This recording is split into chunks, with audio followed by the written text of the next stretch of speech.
So right now we are living challenging times economically and globally, and even though there is always opportunities, what do we need to know or remember, or what advice is there for people who are now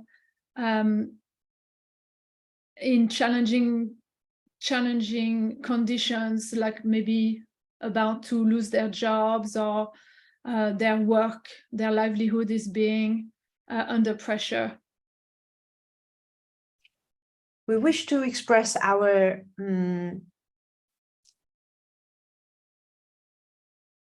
understanding of how difficult being human at this time on Earth is, because you have encountered the mass scale of chaos, disruption, and the stability that your forefathers used to experience in the workplace no longer exist. And everything is changing so fast. And we wish to bring you comfort, for you to know that this is the time for you to work through the belief that keep you in the loop of fear and worry. Not that you don't need to be practical. Indeed, you ought to be practical, living as a human in this daily life. When you need to make money, you need to make things happen, especially when you desire to live a fulfilled life.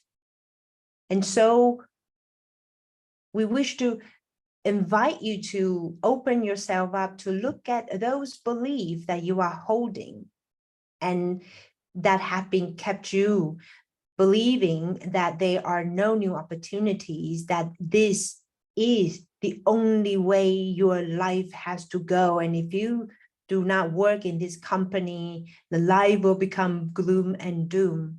If you don't have this paycheck, it will never be there will never be a better pay, or something like that. It is about looking into the patterns of subconscious belief and allow yourself to shift and to heal, to transfer however way you want to use, to process those, to explore, and then to see what kind of input, what kind of perspective, what kind of practice that you can bring into your life to help you to see new possibilities. As Julie also mentioned, that there are always opportunities, even when in the darkest of the darkest time, when you worry about the money, there'll be people making a lot of money. New business opened up with success. So the life you're living right now is not black and white. There are opportunities everywhere. It's about where do you focus? What do you focus on? So use this time to acquire or to practice all the spiritual tools, or you can delete the word spiritual. Use all the tools you believe that will support you, or to seek support in any way that you feel resonate with your situation, with your energy, with your feeling, with your mood, to allow yourself to open to new possibility and as to a different new timeline. As a movie that is running in Rayania's head, I think back in 2004, it's a movie called Sliding Door. Each and every moment of your life, you actually are in this revolving door. Which direction you want to go, which path you want to open up to, it lies in your moment-to-moment decision. You are living very fluid. So that is when you hear you are the creator of your destiny. Indeed, there's a higher purpose there, but you are the one that choose and decide how you want to get there. The sooner, the easier, the more joyful. And so we understand time is limited right now. So we wish to pause our information for now, but with the emphasis, there are new opportunities. So just allow yourself to open to new ways of looking, open different windows as a browser, or open new, put on a new glasses. Maybe your old pair of glasses is no longer supporting you. You need a higher updated version of your glasses. So that's what we wish to express. A couple things. Number one, difficult times are always opportunities. Okay. And there have been some of the greatest transitional achievements that mankind has ever put together during difficult times, during difficult economic times, or difficult, World War II, for instance, when the whole world was involved in one level or another. So a couple things. Number one, depending on what field you're in, it could be a huge boom or it could be a bust. Yeah. Like, I wish I had had Zoom stock in February of 2020. Okay. I wish. Yes. Well, and a good friend of mine who's with a private equity firm on the West Coast, one of his first assignments in the mid or late 90s, whenever he showed up, was he presented to his senior management team a case for investing heavily in a startup company called Google. Okay, so we're in a time right now where technology allows us to have so many more opportunities than we might have had even 10 years ago, or certainly 30, 40, 50 years ago, that we need to be aware of what those opportunities can become, that ideas can become reality much more quickly. Yeah. The second thing is that what I have found in terms of, let's say, job skills, is it's kind of like real estate. In 9 years of doing job fairs, I met one web developer, one, because there's too much work for those people to do. Yeah. The supply and demand is totally in the favor of the employee versus the employer. If you have those technical skills that are in high demand, and certainly there are other fields that have that, certain parts of healthcare, certain parts of any technology development, any web app developer right now, all of those areas, it's like real estate. It's like location, location, location. If you're in the right location, it almost doesn't matter what property you have. Like, I've seen people with horrible resumes get great jobs because they're in such high demand that as long as they can communicate something about themselves, they'll get a chance and they get started. So I'm saying two things. One is recognizing what opportunities may exist in terms of your functional areas of expertise, or you may want to have some additional training and expertise developed, like use the time that you may have between jobs to get some additional credentials.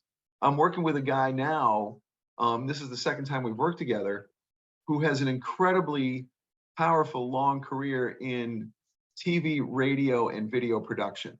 He had his own business for almost 20 years, and then he just got tired of running the business and then sold it. But he's now in a situation where he's close to my age, and the quote unquote younger folks in that area aren't really wanting to hire him. So he's going back to get some additional credentials that will allow him to add to his experience and make things work. Okay, so I'm not discounting that we're in a huge state of flux, both from a domestic economy in the US and a world economy. I'm not ignoring that, but I am saying that there are more opportunities that are created in times like this than people are often willing to allow themselves to believe. All right. The other part of this is, have you been in a role that you really didn't want to be in for a certain period of time, and does moving on from that role open up the doors? Like you talked about me being, my soul map has freedom all over it. Yeah. Is that something that you as an individual have as well? And is this like a time to explore things that you've never even considered because you were too busy working?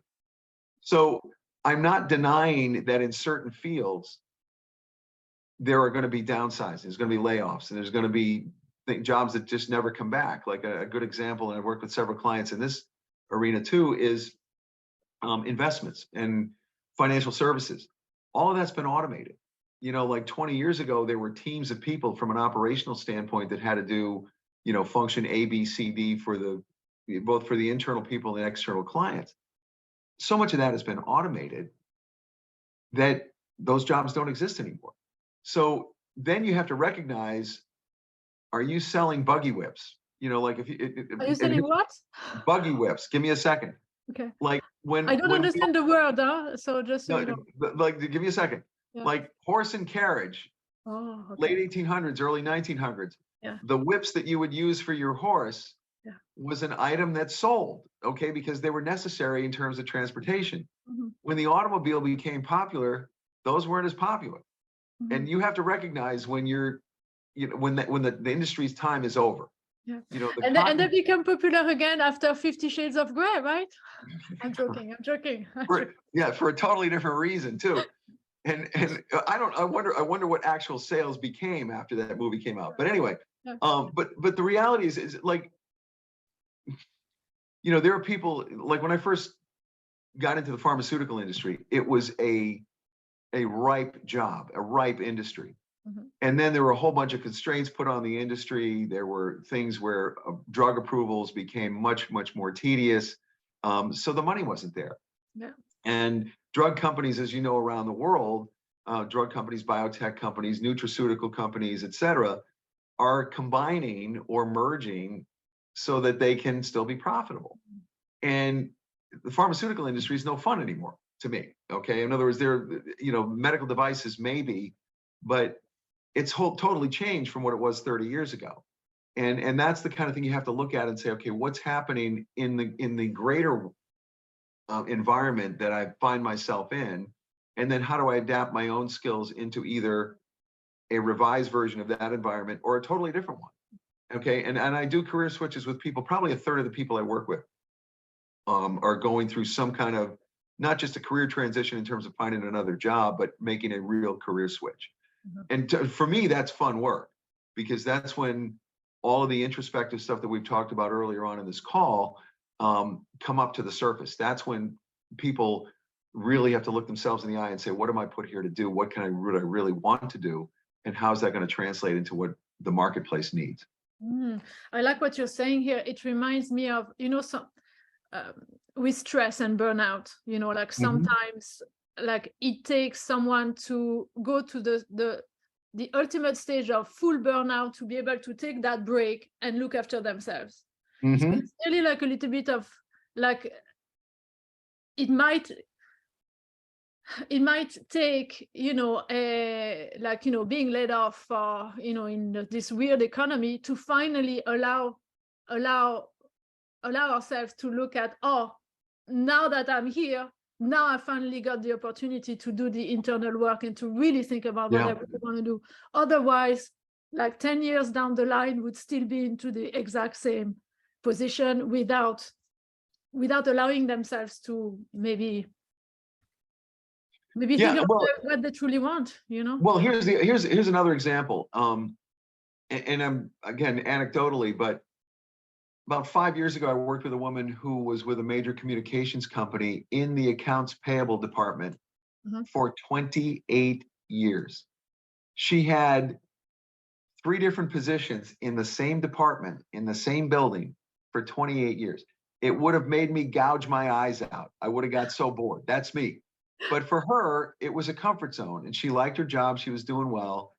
By the time they had the layoff at this company, she was way overpaid. I mean, way overpaid. She was driving 45 minutes one way to get there, you know, and she liked the job. She liked the people she was working with. It was all, quote unquote, let's call it a comfort zone, which is all totally fine, but it got blown up.